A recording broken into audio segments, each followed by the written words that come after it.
Hello, this is Chris Heasley with the Chris Heasley Radio Show. Prior to the 2020 election, I was largely an internet activist. I would take all of my debates, my witty arguments, and I'd fight it out on Facebook and other social media platforms. It was getting me nowhere. It was hugely frustrating. I was never happy. I was doing the little that I knew how to do at the time. But then we watched the theft of the 2020 election. And that was something that made everyone pause and hesitate. It brought this question of what is happening to our world. It made it real. And at that point in time, I started to realize that being an internet activist was not getting it done. It was not enough. And I needed to do something more. I needed to get out from behind the keyboard and get out into the community. And what had happened is immediately following the theft of the 2020 election, there was a freedom rally in Montgomery, Texas. And Montgomery is an hour north of Houston, and it is country. It's country. It's beautiful, beautiful Texas country. And I went up to this freedom rally, and it was all people just like me. It was incredible. I was able to connect with like-minded people. It was refreshing. And they had a number of speakers, and the speakers were incredible. They were all saying the right thing, but there was one speaker that really hit home to me. It was a story that was amazing and incredible, and it made a difference in my life.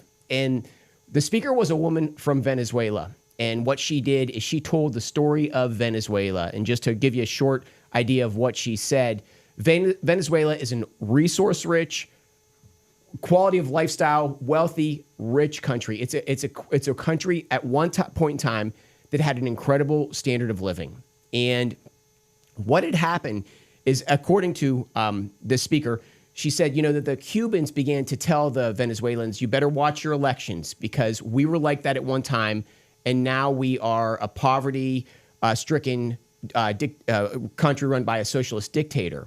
And they did it because they took our elections. And that was the message. And that was coming from the Cubans to the Venezuelans. But, of course, the Venezuelans did not know what to do about that. And then they began to see their elections go. 1 and 2 and 3 and 4, the elections continued to go. And what the Venezuelans did is they responded appropriately. They got themselves together, and they started doing everything right. Whatever bad habits they had in their lives, in their country, they got rid of. They solidified whatever small, petty disagreements they had. They got rid of. They came together as a country and began to fight back against this tyranny. And they began to win elections. But you see, they didn't win elections because what would happen is they would go to bed at night knowing they had won the election. They'd put their head on the pillow knowing that freedom was restored, and they'd wake up the next morning and see that the election turned overnight in their sleep with a last-minute dump. Over and over again, the last-minute dump stole the election from the Venezuelans to the tyrants, and Venezuela essentially burned to the ground. And I'm going to ask you a question. Have we seen that happen here in Houston, Texas? Have we seen that happen here in Fort Bend County, Texas? I want to remind everybody of the recent Fort Bend County sheriff election where candidate Republican Marshall Slott was winning that election for the entire day to a point where we went to bed, put our heads on the pillow, knowing that Marshall Slott had won the election. And in a last-minute dump, Eric Fagan, the Democrat, the race-baiting Democrat, wins the Fort Bend County sheriff's election. Yeah. We've seen it over and over again.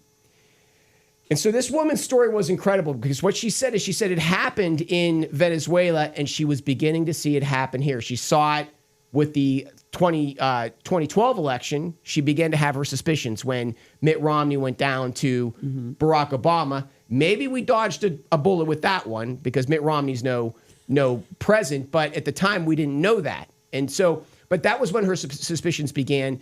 And then it culminated with the theft of the 2020 election, an obvious theft, a theft in front of our face, a theft where we have not seen justice applied yet, and it needs to be applied at the national level and at every single small town precinct where conservative poll watchers were bullied and forced out, where conservative poll watchers had barrel-chested officers in their face told to go away. And we have these stories on the Freedom Matters Action Group channel on the Rumble platform. You can go watch them there, okay? And it happened here in all of local Houston, okay?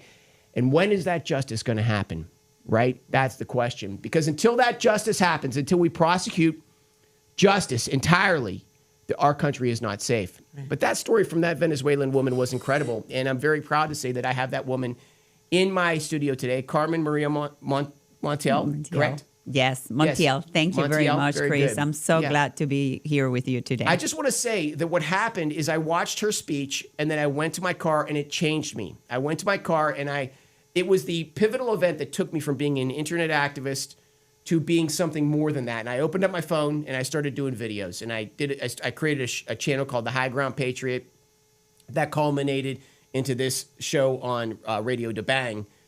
But it was because of Carmen that it gave me the impetus to do something more. So I want to thank you for that, Carmen. I do appreciate it. I appreciate it that, you know, how many people I have come around that saw my speech that day, and it really make a mark on people. And even my niece on next door, people were talking, said, there was this woman from Venezuela talking, and it was amazing. And my niece go, that's my aunt. and that's the important thing of what we do. Yes. We might think we're not making headways, but we do. With every person we make a mark on, and with every person that understand what my experience and what I'm saying. Well, I want to get into all that. I want to introduce Alexandria Butler, Hey. candidate for CD9. Yes. Carmen is candidate for CD18, correct? 18. Yes. Right. A special election this year is happening November 4th. November So we 4th. have a powerhouse in this room here today. People that are freedom fighters, ready to bring it for the right causes. Right. And we are no compromise. This is a no compromise show. No Freedom fear, or no bust, favor, we're no coming all the way. compromise. But I really think that we can learn a lot from your experience in Venezuela. Can you tell us a little bit about it? How did you, because as I understand it, this started in the 1970s when you were a child, and you essentially saw the destruction of your country. But before we get into that, tell me about what Venezuela was before the commie left took it over. It was the land of opportunity. Venezuela still is rich underground.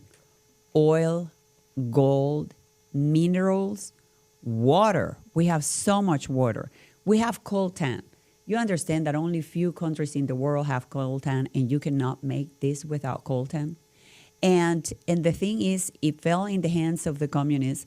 And like you said, the communists, even in the desert, they run out of sand because they mismanage everything, they steal everything, and they end up having to join crime.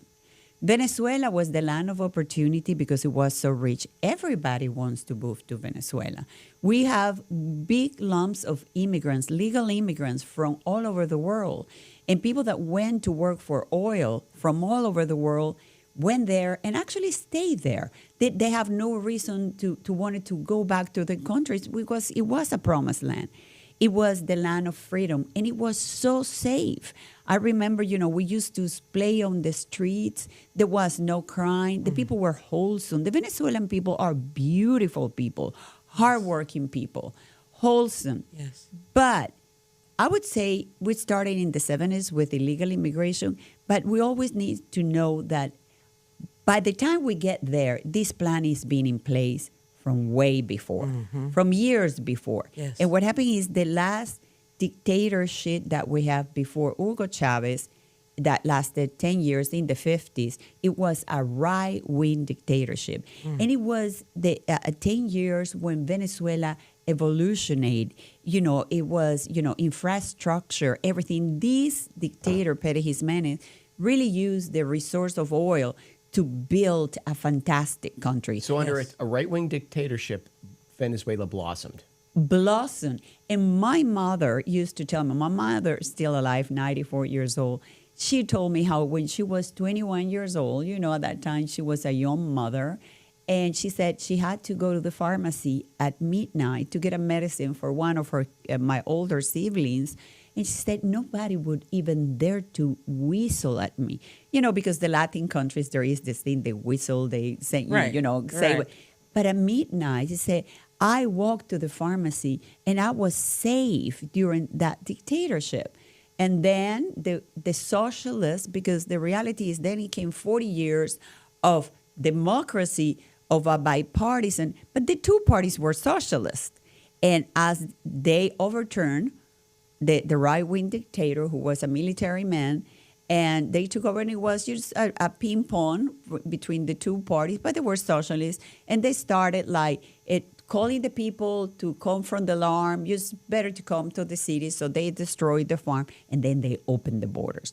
And I am from Maracaibo, which is Zulia State, border with Colombia. That's when the main problem with the illegal immigration started. So we started to face, when I was little, we're six. I'm the youngest of six. So my siblings, who were teenagers at the time, my parents worry about the drug problems, and the crime went up. And they start breaking into our homes, which our families from Caracas or other cities were like, what's happening in Maracaibo? But of course, it was so much immigration that started spread around the city. And of course, no country is ready to absorb a vertical growth of the population like that, Not like which that. is what we're seeing. Right. So they destroyed the hospitals. Venezuela used to have a hospital system, was, through the Social Security, that was free for all Venezuelans. The best hospitals with our doctors, all our doctors were educated in Venezuela and then sent to United States to get their fellows, and went back. We have the best doctors, the best equipment. These people destroyed it all. And then the Venezuelan people were forced, we have to go and get private health insurance in order to be able to go to the So you doctor. had public health insurance that was high quality. That was high quality. And It was provided, amazing. It was provided by the right-wing dictator. Through their Social Security. Through our social security. Right, through the combined resources. Through our taxes, and also because Venezuela oil production was so much that they, put money Right. to the benefit of the people of Venezuela. But then that was all eaten out by the illegal immigration. And then where are they going to live? So they Right. start making ranchos, that's how we call it, like little chat houses. I moved to Caracas when I was 8 years old, and Caracas is a valley. And I remember coming from Maracaibo is like Houston, Yes. flat. I Yes. always said I'm in the right place. I'm in a flat oil and cow state, just like where you Zulia. came from. Exactly. So I'm in the right place. So we moved to Caracas, which is a valley, and it was beautiful, Right. green hills, beautiful. As I grew up, the hills were gone covered by ranchos, by little shack houses, because where were they going to live? And the crime went up, and I remember you used to drive to the neighborhoods and see the beautiful houses. Eventually, no more beautiful houses. Everybody started building walls around their houses to protect themselves from the criminals. Right. And what happened is people start to adapt to the problem, and it's not right. The complacency. That's what we're seeing here in America is, that lack of ambition, lack of effort, and also indifference. It's like we start to become acclimated to this criminal element instead of fighting against Right. it and speaking out against it. And then when you start speaking out against it, they tell you to stop speaking out against Oh, it. don't say it. We moved to the suburbs and we let our cities rot and die. Right. And then and then essentially this satanic left has a hold on our economic core. Right. And then they can use that as a leverage point against us, and the battle begins. And Yes. the battle lines have already shifted in their favor. I'm going to give you an example of how we have make ourselves accustomed here in Houston. Always, my slogan is Houston, we have a problem, because Yes. this city looks like a third world city. Yeah, it does. Third world, Yeah. third world country city. We could be have holes. we could be a city of Mexico. Right. Completely. We have Yes. holes. It floods every time we rain, and we all drive SUVs. Yes. Why? So our cars can take off the holes and can drive through the flooding. Right. We have made that normal. Right. People Yeah. think that we Houstonians drive SUVs because it's the fashion. It's not the fashion, people. So we don't fall It's into a pothole. need. The idea that we can't create proper irrigation channel. I don't know, not irrigation, but just drainage channels. Right. To facilitate prepare for floods. It's absurd. It is. They don't want it fixed. No. Billions Yeah. of federal money have been allocated to the city of Houston and Harris County exactly to fix that problem. Right. And where is the money? Right. Where is it? They're I- spending it on other junk. What is the name of the right-wing dictator that you're referring to who was there before Hugo Chavez? Perez Jimenez. Okay, so one more time, please. Perez Jimenez. Perez Jimenez. Okay, how did the media treat him? Well, at the time, people admire him, but then, of course, he was a dictator. Not even though it was right wing. So they overturned him, and they allowed him to flee to Spain. And But the media was against him? at the time, It was, I wasn't born, so I cannot Yeah. tell you. It's just a history. But at the time, everything he did, because he was inaugurating things all the time. So the media was like, oh, applauding everything, all the major highways, the hospitals, everything he built. And the media was applauding that. And actually, John Kennedy went to visit Venezuela during that time. Well, right after him, but it was Venezuela still was booming. Well, he was a dictator. Oftentimes, countries have dictators because the parliamentary class has been already purchased by the bankers. Right. So the bankers come in and they always want to sort of diversify the reach of power, not because they have good intentions, it's because they already have the parliament class bought off. And they're trying to and oftentimes it is actually a dictator who's fighting for the right things in his country, and they want that guy negated, and that's what I Well, think. and he was a military man, and what happened is by the Constitution, the army has to protect with the people, and that's how he overturned the previous government. He became a dictator, and then he founded a party, a right-wing party, because he wanted to be elected. But the socialists that overturned him just make everything to go against him. So that's then overturned him, and he fled the country. And by the time he died, even people were realizing the damage these years of bipartisan socialist parties were done. And I remember I had an interview in the 80s, like, would you pardon Pere Jimenez? And I said, all I know about him in history is he built everything. Yeah. Pardon him after he built everything in He your built country. everything, Has so- anything ever been like really Nothing after- maintained nothing. or built after Jimenez? And let me tell you, it was maintained with these two. So, and with Chavez, not even maintained. Things are falling apart today in Venezuela. I want to talk about that. Two quick questions. Number one, what country did he flee to? Paris Jimenez. He went to Spain. Spain. And how long afterwards did he die? I think he died around the 90s. Because a and lot he of was times overthrown these in the guys die 50s. suddenly and die Right. early. No. He lived a long life. Okay, good. Yes. All right, because a lot of times they do all of a sudden die suddenly early Yeah. because they don't want them Right. coming back. But okay, let's talk about immigration in Venezuela. Again, when you were a child, Venezuela was an incredible country, and largely immigration was used against it. Talk about what you saw. How did that happen?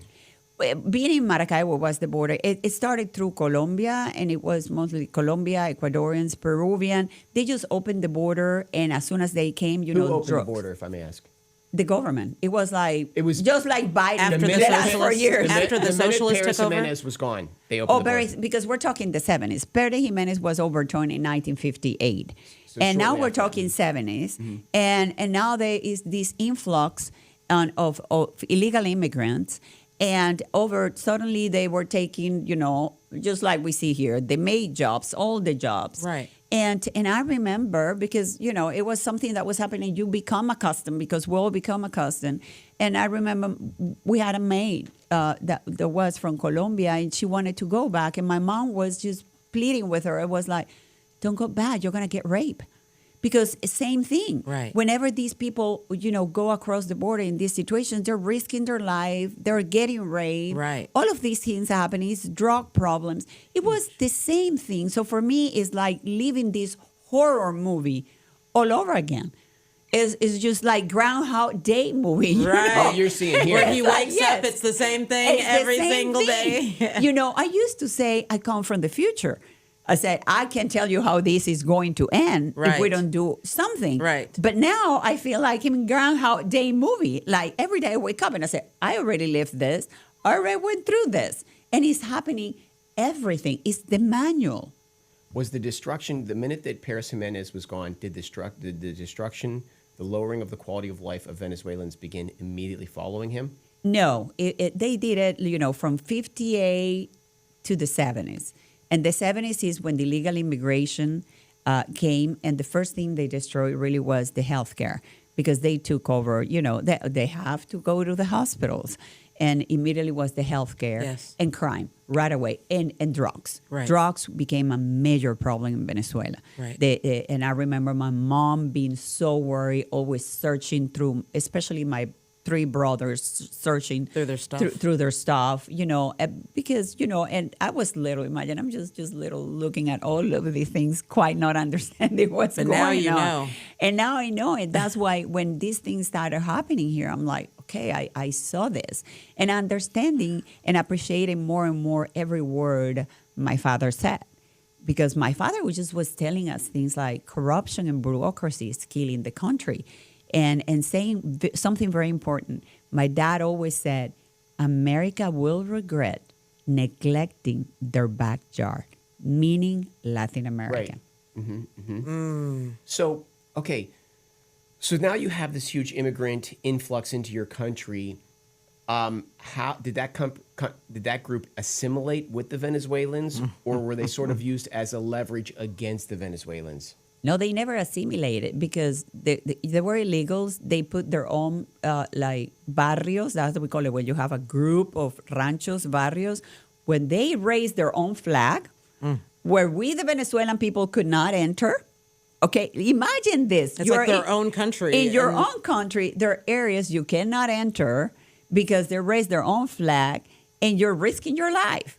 And these people did not assimilate it. And those are the people that Hugo Chavez used to campaign because he knew these people hated the people of Venezuela and hated the country. Because these people, when you come like me, I came as a legal immigrant. I went through the process. I appreciate this country. Right. I sworn in and I pledged allegiance. I love this country. I say, I want to be an American. That's right. These people never go through that process and they just hate the country. So those are the people, because the problem is not only the problem we're having right now with them. Right. Multiply the number of children they're going to have. It's the children. And now these children are going to be American. And so that's the problem. It started in the 70s. Their children was the people Hugo Chavez campaigned for. That it's, of course, they never assimilated. The children grew up hating Venezuela.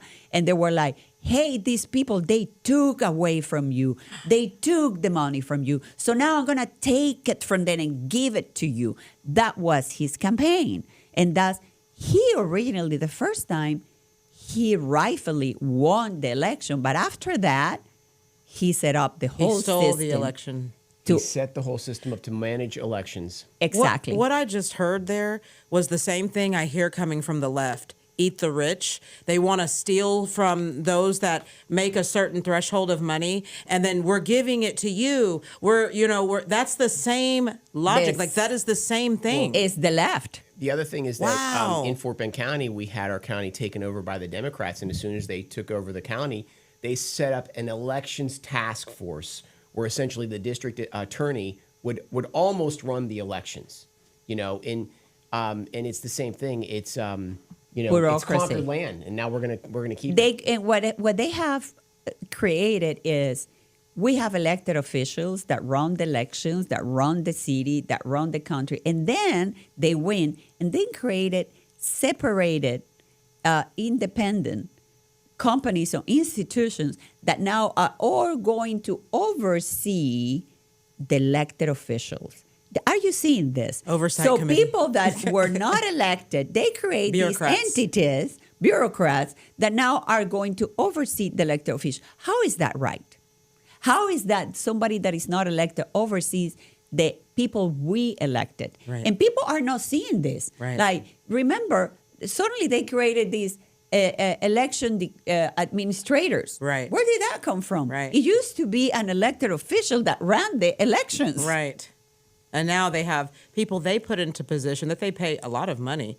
And then they micromanage and oversee people that we put in place. That is... And let me You're tell you, painting a picture here. nobody realized that. Nobody realized that. Wow. And we just got accustomed. I was like, oh, God, well, we have to deal with this You just person. dealt with it. And let me tell you, in Tarrant County, in 2020, when they flipped Tarrant County after Yes. 50 years of being Republican, Right. you know who was the election administrator of Tarrant County? A guy from Venezuela that worked for the company that runs the machines that do the Dominion? elections. No, that's the company, but it's the software. Okay. And he have to flee Philippines because he was involved in a big election fraud in Philippines. And then he comes to United States and he get that job. Now, mind me that in order to be elected, you need to be a citizen of United States, and depending on the position, certain years of being a citizen. Right. But to be an election administrator, you can just be a resident. You can be anybody. Anybody. You don't even have to be a What's citizen. that? Do you know that man's name? Hader Garcia. Oh, now he's working. Hater. And Hader Garcia. Now he's working in Dallas County. And in by the way. and in Fort Bend County, George Soros put $190,000 into our district attorney's race. He got Brian Middleton elected, and while George Soros is out there putting in plans across the country to take over DA races, and then at the same time to invest in how elections go. Right. Brian Middleton at the local level has the idea to create an election task force to stop racism in elections, where he plays a fundamental role in overseeing the elections. You know, it's the same game plan. I want to talk more about that, but real quick, I want to do our featured product. It is the X39 patch. This patch, Pedro out of Connecticut, is a carpenter. He fell off a 3-story building, and he had to spend hundreds of dollars every month on pain medications, other medications, and chiropractic visits to deal with a bad back. He began the X39 patch, and within a short time, his back healed up. He does not need to see chiropractors anymore. He does not need the pain medications. Wow. And he's even now, his back has healed, and he's even now lifting weights. He has a rigorous weightlifting schedule, puts weight on the back. That's the patch, X39 patch. For a good discount, text the word Patriot to 330-606-2304. This patch was created for the specific purpose of giving more energy to people. What it does is it's photolight therapy, and it stimulates your stem cells. So you hear about stem cell injections, a very controversial thing, where people use stem cell injections to stay young or to get healthy again or to fix injuries. This is the same concept, but it's all natural. So it's no injections, nothing from an aborted fetus or anything of that sort. This is reinvigorating your own stem cells. It's the X39 patch. Text the word Patriot to 330-606-2304. And with that being said, okay, so let's talk about when I saw you speak that day. You said that you began to recognize it in our elections. Okay, so now you have Hugo Chavez has essentially taken over elections at the local level. Talk about what happened after that. So he rightfully won in 1998 because people were tired of this bipartisan, system.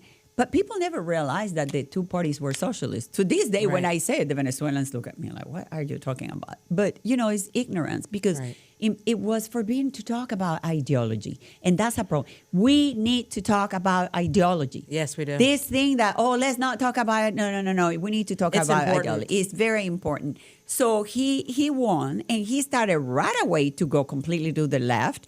People were aggravated. He changed the Constitution. First thing in order, change completely the Constitution. But in order to make it legal, he said, well, here's the new Constitution, and that's how it started. We're going to put it for the people to vote for it. And already he manipulated those elections, and very little people went to vote for it. So he passed his lefty Constitution when we used to have a Congress and a Senate, and he created the Assembly. And the Assembly, just one chamber, is the left system, just one chamber. So he changed the Constitution, first thing in order. The country started going bad. And he came with, well, no worries. Because in the new Constitution, we went from 5 years that he could be president to 6 years. And now he could get reelected constantly. In the original Constitution, you were president for 5 years. You have to step down for 10 years in order if you wanted to be reelected again. That's fair. But now 6 years and reelection whenever he wants. Well, like the Democrats, once they got to power, once they stole the 2020 election, they were putting on the table to vote for elections to be overseen at the federal level. Right. Remember that? Never Yes. do that. Never do that. Anyways, getting back Completely to- against that. So what he did, but he put in his Constitution that he could be recalled. And he said, well, but no worries. If you don't like me, just recall me. So there he throws the referendum. But you could lose your life. And he throws the referendum, but you already have the system in place, the software, Right. and to manipulate the elections, and that was 2004. And by 2002, he was turned down by the people. The people took him down. Right. But the people that took over him were so bad that within 2 days, actually, the army went and put him back on. It's been such a complete mess. So in 2004, the exit polls are saying that 75% of the people are for the referendum, for him to go away. And like I said that day that you met me, we went to bed happy, saying, Get him out of we there. won, he is out. We go to bed, we wake up next day, and you know what? He's your president. 70% of the people said that they wanted to keep him. They flip the results. And after that, every election is being the same. Wow. That's what we're experiencing here in America now. Was there any opposition to him in the military? At the beginning, and that's when he was overturned in 2002, but then he knew right away that he have to we call it water their hand, mojarle la mano a los militares, to the army in order to put them on their side. We call that greasing the palm. Greasing the palm. Yeah. And let me tell you, these people, especially we have more generals in Venezuela than we have in the United States, and condecorated generals. Right. And we have never gone to war. It's actually kind of like a joke. It's Right. like a comic book. So the military can be bought because they're not accustomed to war. They've never really been on the ground, boots on the ground anywhere. and they live like kings. And they're making businesses. They have access to business. So in order to have a coup, because that's how you would have to take down a person like that, you would have to completely buy out their military. And right now they bought them out. And that's why, I think that President Trump, what he's doing, he's looking like when he was in his first term, Yes. he put a prize to Maduro's heads for $15 million and to Cabello and the others that are around Maduro Right. for $10 million. Then as soon as he took office, he raised it to $25 million. I think he's trying to incitate something. Right. And then last week he raised it to $50 million plus the others. If you put them all together, it's almost $100 million. Right, that's a lot of money. And I think Trump is trying to incitate, like, hey, come on. He's trying to get the military. He put a price on their heads? Yeah. Oh, yes. He put charges, criminal charges. President Trump did. Yes, because remember, Tren de Aragua was declared a guerrilla group, and Cartel de los Soles, which all of them, Maduro's, all of them are part of it, also a guerrilla group. But even back when he was president the first time, he put charges because they were part of Cartel de los Soles and bringing drugs to United States. Right. And that's when he originally put $15 million to Maduro and $10 million to Cabello, $10 million to Padrino, and some of the others that are around, the regime, important in the regime. So were they sending the Tren de Aragua? They were sending those gang members here into America during that, when our borders were open? Because there was a lot of people that were affected by That's them. when they took came, over, thanks to Biden. They took over apartment complexes here in our country. They were taking over our country. Well, because they were, let me tell you, they were in jail, but in jail that they could come in and out. So when Biden opened the border, Maduro told them, gave them money and said, okay, here, you're free. You need to go to United States. And it was a very orchestrated thing. It felt like it was. It felt like an invasion, like we were getting ready to go to war, because these were all like army-aged men. There was not very many women and children with them. It was so many men coming across our border. I'm watching it. I even posted on Facebook. I said, it looks like we're being invaded for war. And it was completely planned. So that's why I think Trump raised the price, because it goes beyond just Tren de Aragua. It Yes. goes beyond just Cartel de los Soles. Right. The damage that we don't know that have been done to United States, and we think from a small, from a small little country in South America, Right. a banana republic, the damage that banana republic has done to United States is we cannot measure. We will know eventually. In a few years, I think when we look back at everything that occurred in this space between COVID and the loony leftist democrats, because I'm sorry, to align yourself with that agenda, you have to be demonic.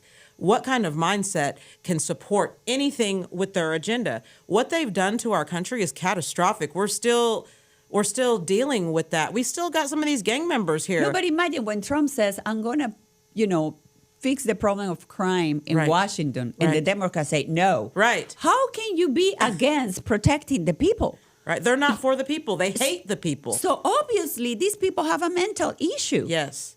Because even the Bible, you have the right to preserve your life and the life of others. Right. How can these people be against that? They're pro-death. They want you to kill your seed. They don't care about your children or your children's children. They bring in people that don't want to assimilate into our country to take over our country. They took over apartment complexes hurting grandmas, but they accused us of killing grandma if we didn't wear a mask and stand 6 feet apart from each other and follow all of their arrows in a grocery store. We were accused of killing grandma while they're literally killing grandma and babies. But let me tell you, they were training people to be obedient.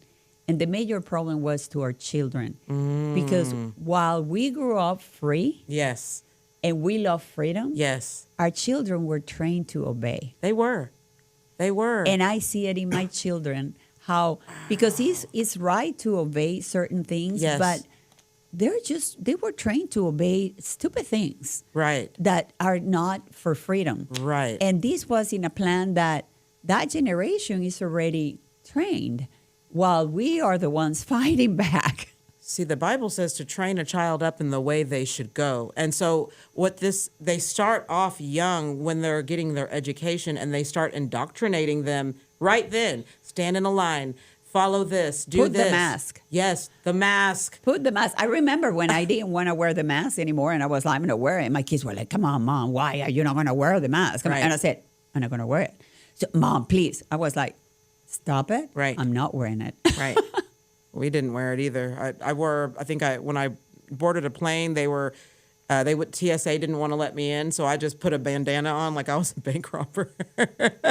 We went through all things. Let me tell you how bad the Trinidad problem is. I have a friend. She's a journalist. She lives in New York. Are they out of Venezuela? Are they Venezuelan gang? They were created by Nicolas Maduro. Yes. Created by So Nicolas Trump Maduro. literally has $1 on Nicolas Maduro's head on his imprisonment. 50 million, and Pam Bondi ordered his arrest. Woo. And after that, you saw all those ships are parked in front of Venezuela. After Pam Bondi came and raised the bounty Yes. on US his ships head. outside their ports. Oh, yeah, they're right. We're in front of surrounded. Venezuela. We've surrounded Yeah. him. He cannot leave that country. They're surrounded. I'm going to show you the picture. As soon as he hits international waters or anything like that, he's out. He's done. Yeah. I'm going to show you the And picture. it's not just him. Like she said, there's a few others. I was reading about this because what I was not understanding is, what that was for. Now I'm understanding, what's going on and the connection. This Tren de Aragua thing, it's very serious. It's very serious. I'm going to tell you how serious it is. In New York, I have a friend. She's a journalist. I'm looking for the picture, see if I found it. In New York, after 10 p.m., you cannot go on the metro. No. Tren de Aragua owns the metro. Yes. And there are women that belong to Tren de Aragua. Yes. And they're prostitutes. Yes. And they're there with things in their arms with the flag of Venezuela. Imagine how embarrassing.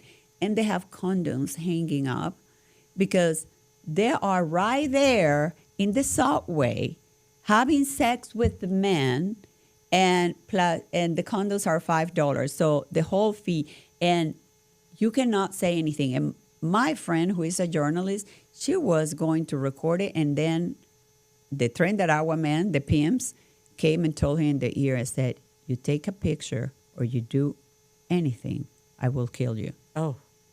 Okay? And they will. And people don't know. So they're all over the nation. And New York is a mess. Yes. They really took over. And have you heard, by the way, Yes. I'm going to tell you, have you heard the sounds of the motorcycles now that we never heard before? Right. Like this, like, Yes. we never heard this before in the United States. Right. That's them. It is them. It is then. They've taken over Aurora, Colorado.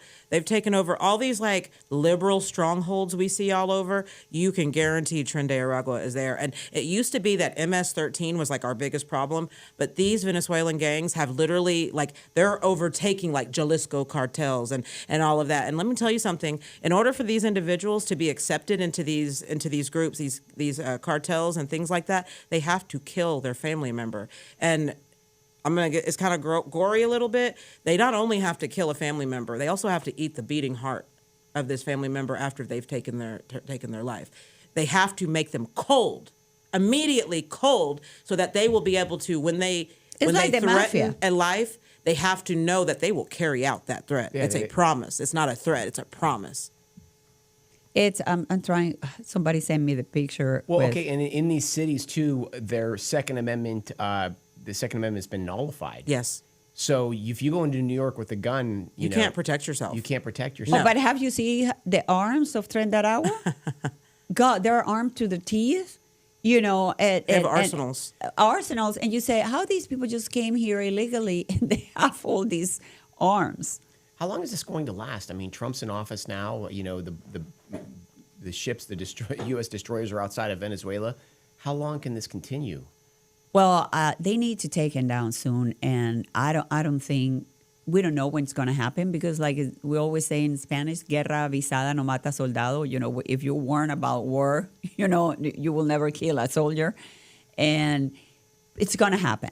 How long it's going to take, we don't know. But I know Trump, President Trump, because he knows the damage, Right. the damage that been done to this country, not only with Tren de Aragua, with the drugs, with Yes. stealing the elections because we're part of it. Right. It's been a something that it will take us years to recuperate, and God knows if we will ever recuperate. And the psychological damage and the And like just I told everything. you, these people, how they're going to multiply. Yes. We're not going to be able to get all of these. They say it's over 20 million people that got here to get them back. And they're going to have kids that by the Constitution, because there is, like we say, a misinterpretation of the 14th Amendment. They're Right. Americans. Right. Wow. So basically, when they were saying new normal, this is what they were meaning, huh? Okay, let's talk about that.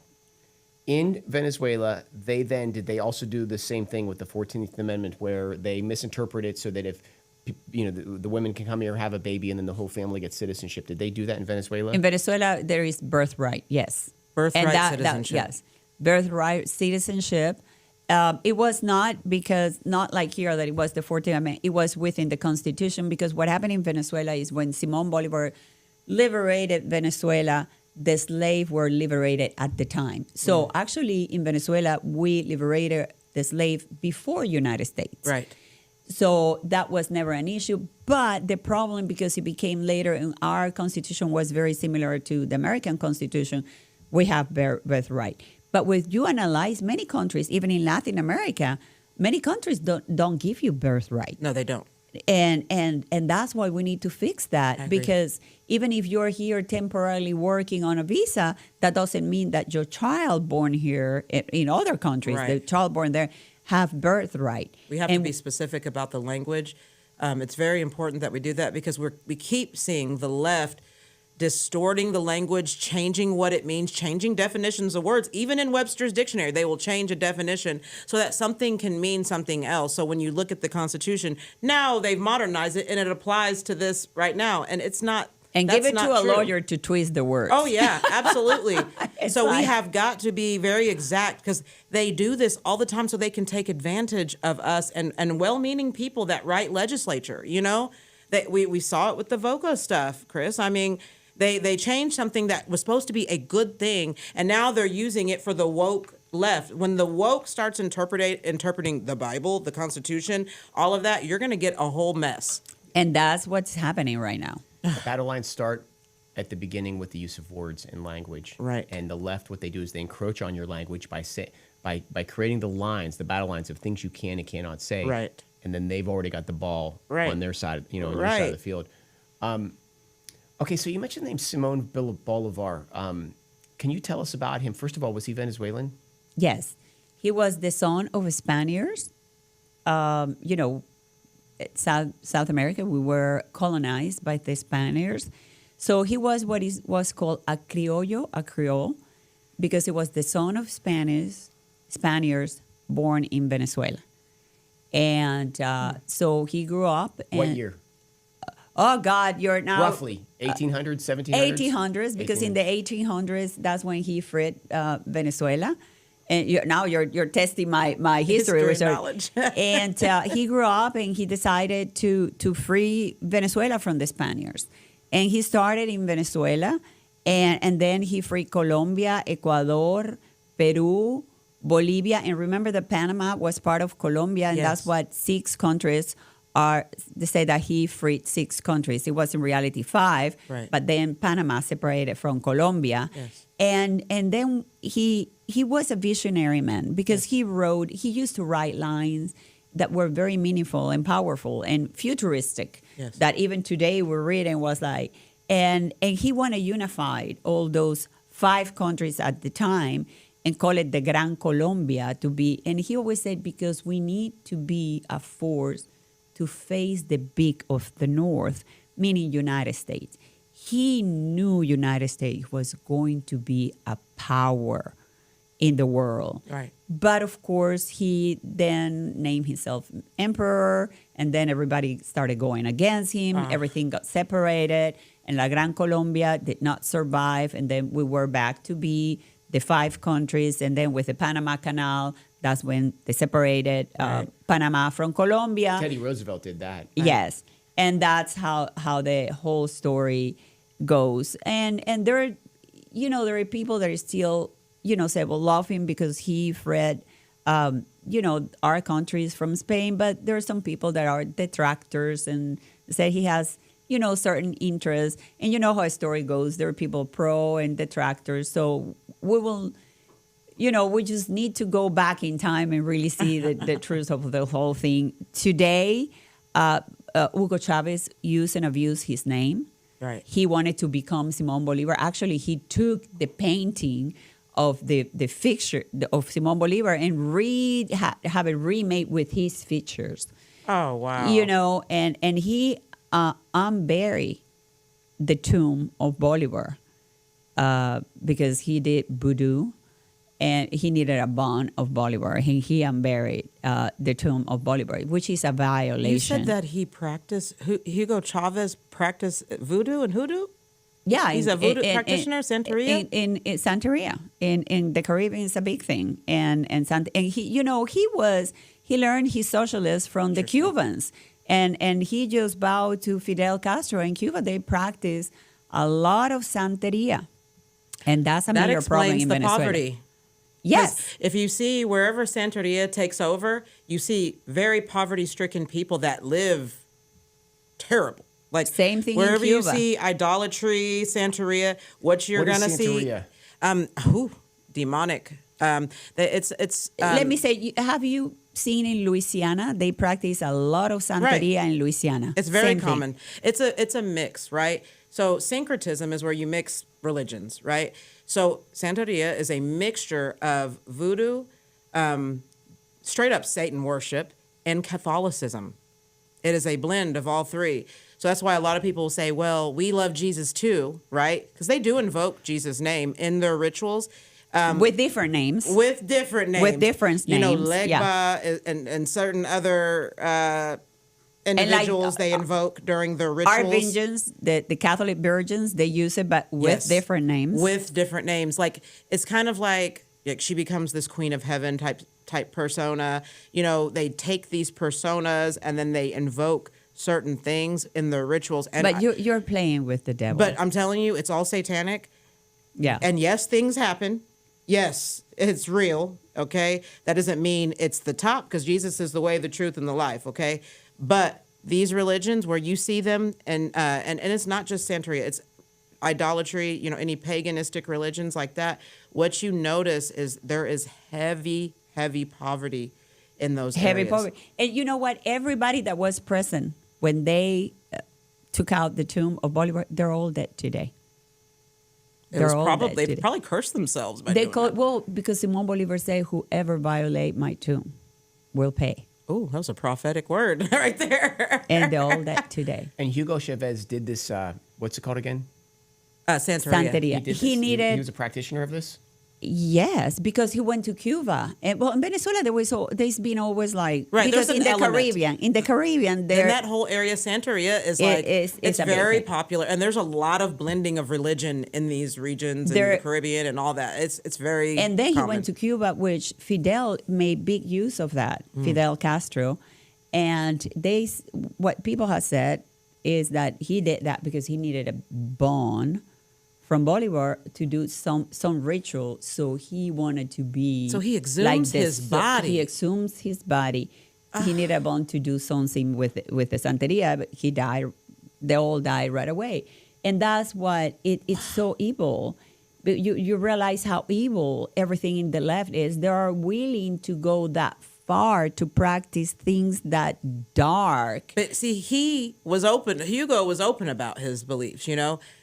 Oh, 'Cause, and- I think everybody kind of knew he was into some stuff that wasn't Oh, Jesus. well, he talks so bad about the Catholic Church. Right. But whenever he needed, it was the typical hypocrite. Right. Whenever he needed, oh, please, God. Oh, no, the church. The left does that. And then he will, trash the church and trash God. The typical lefty hypocrite. Whatever is good for me today, I will use it because it's what I'm going to give to the people. But that's how bad it is. See, he did that openly, but the left, oftentimes, they'll try to say they're Christian. You'll even see Kamala and all these people at churches, right? But the things they do, like what Hugo's doing, they do that stuff in secret. Like these little rituals that they have where they invoke demonic presences and things like that. I'm going to mention a name, Alex Jones. He went to Bohemian Grove and exposed these types of rituals that they do in secret, where they call upon demonic gods and things of that nature to try to steal the soul of our nation. So that's what it sounds like That's what he Hugo did. was When doing. he first did that, everybody was like, why is he doing that? That's a sacrilege, that he's taking our hero's body out.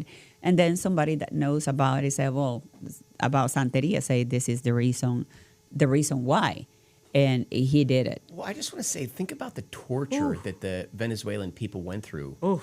I mean, they were essentially rendered defenseless. They Right. had this cartel come in. What was the name of the cartel? The trade.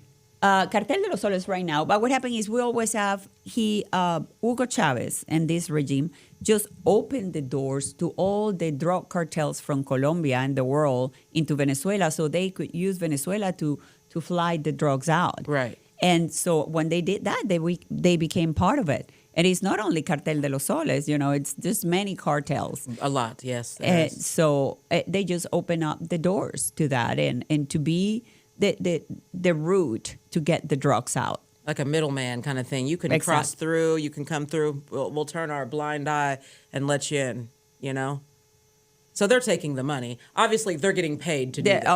Come on. Because let me tell you, when they stop, at some point there was, there was a strike of the oil people because our oil company, that was a national oil company. What was it called? PDVSA, Petróleos de Venezuela, PDVSA. It was wrong. It was known in the world because my brother most of my family has been in oil. It was known in the world as like the best oil company, run perfectly. And when our people in Venezuela graduated and went to work for PDVSA paid for these people to go around the world to get masters and PhDs, highly educated, run perfectly. So in 2002, when they overturned him, one of the things that happened was PDVSA, the workers of PDVSA went on strike and said, we're against you. We need you down. And they went on strike. And he said, well, heck with it. I don't need you. I'm going to fire. So he fired everybody. He hired people that knew nothing about it. Oh, my goodness. And, when you stop producing oil, that's not like you open a faucet of water. Right. That gets stuck. You cannot reactivate that right away. No. And that's why the oil production in Venezuela went down. And still, with the little they're able to produce, it's still so much that they make a living. But they have to resource to other businesses. Crime, drugs, Right. Not anymore because they stopped the production.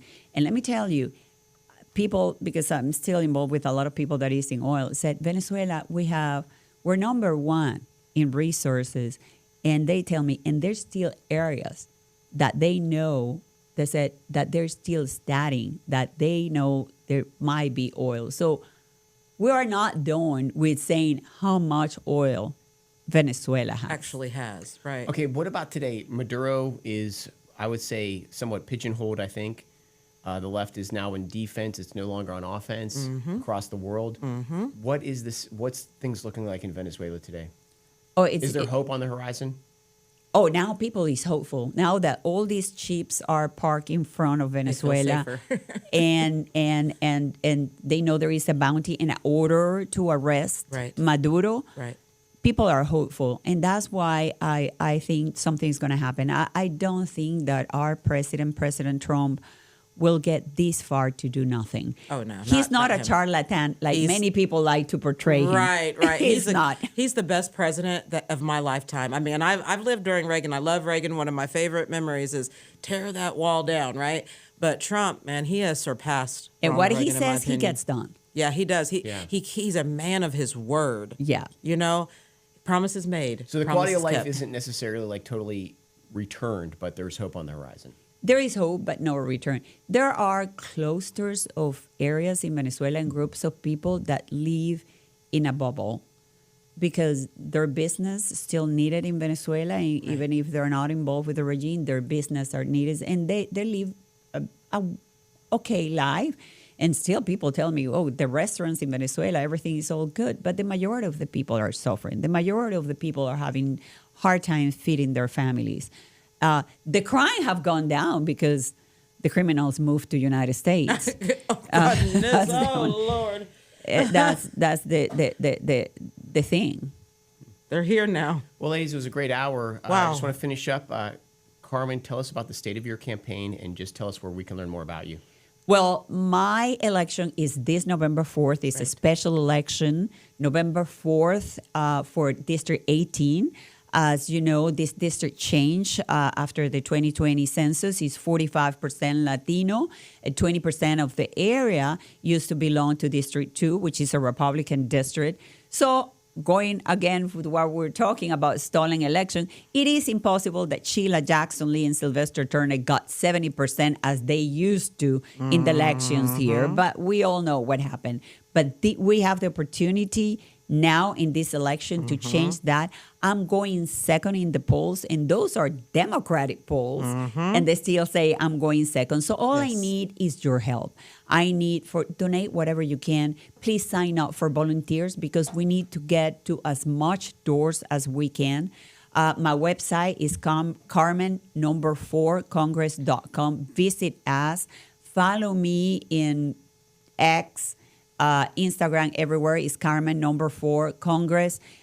We're going to have this happening this 4th of November. Remember, this 4th of November, there is 17 constitutional amendments, Texas constitutional amendments in the ballot, conservative Yes. constitutional amendments. Yes. So there is one more reason for you to go to vote because that's going to be Yes. great for Texas and for our economy. So follow me. Let's make a difference. Once I win for this year, I'm going to get to work. For the benefit. You know, the reality is this district is in the city of Houston. Houston, we have a problem. Come on, look at Yes, this city. yes. We look like a I mean, third Can you world imagine country with city. everything that you've experienced in your life story of watching the left destroy your homeland, your quality of life, your people, your country, everything of that sort, and then we set you loose in the United States Congress to restore things to order. Yeah, it would we need be, you. It would be an incredible thing. We need you. Yes, because, and let me tell you, is not only Trump, he does as much as he can, Yes. but he needs more of us Right. That in will, Congress. that will submit to and the in the plan. Senate. you know? And people that are going to get there and be in the America First agenda, Yes. not betraying our values. Right. And when people say, why America's first? Because sometimes they say, don't you take care of your family first? Yes. Family Because I do. first.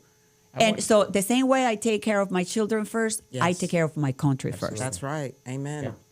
Alex, you're up. Tell us about the state of your campaign. Your campaign is incredible. What's going on, the changes, the number of entrants Right. that are coming in, It's getting interesting. You know, a lot of people are like, well, who's your opponent? You know, my opponent is the establishment.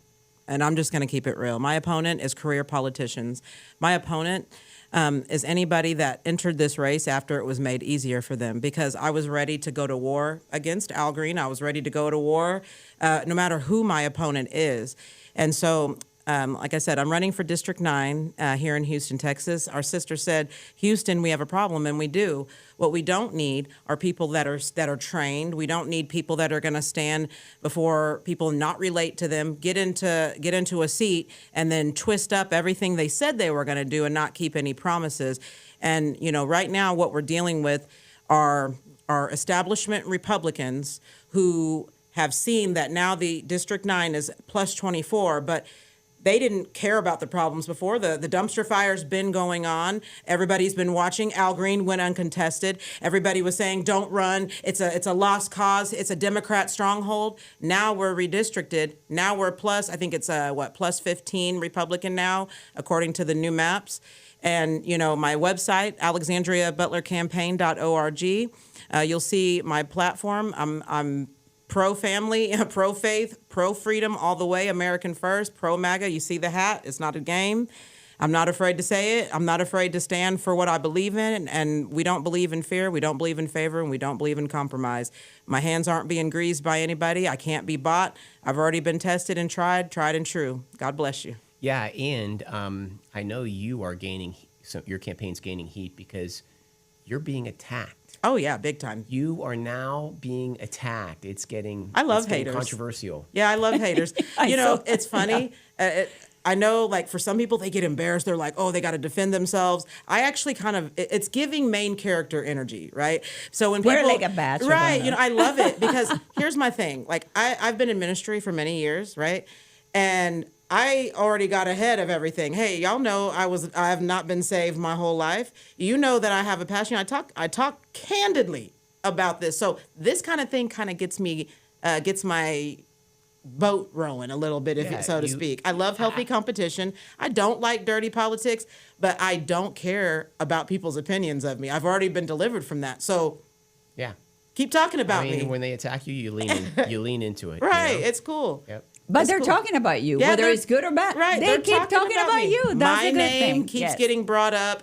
I love it. Okay. I love it. Well, I had an incredible hour. I mean, both of you ladies are so incredible. I love being around like-minded people. Did you want to say something? I'm sorry to interrupt. Okay, so Monday night we have I have a show. Monday Night Mandate. Just shameless plug. Same radio station, 8:00 p.m. Thank you. Good deal. You got to get Carmen on that show. Yeah, I do. Oh, I do. yes. I Let's would do love that to have you, together. Carmen. I I love you, appreciate it, girl. Alexandria. I mean, Thank you. like-minded people, liberty lovers, freedom fighters. I love it. It's awesome. Oh, yeah. I like hanging out Thank with you, two Chris. ladies, so Yeah. very good. Thank you You're for my having favorite, us. Man. You're the man. All right, guys. See you next time. Oh, Tuesday night we will be doing a show. Tuesday night it'll be about weather modification in the state of Texas. Ooh, I want to go. Yeah. Please come. Yes. So we'll see you guys Tuesday, and have a great week.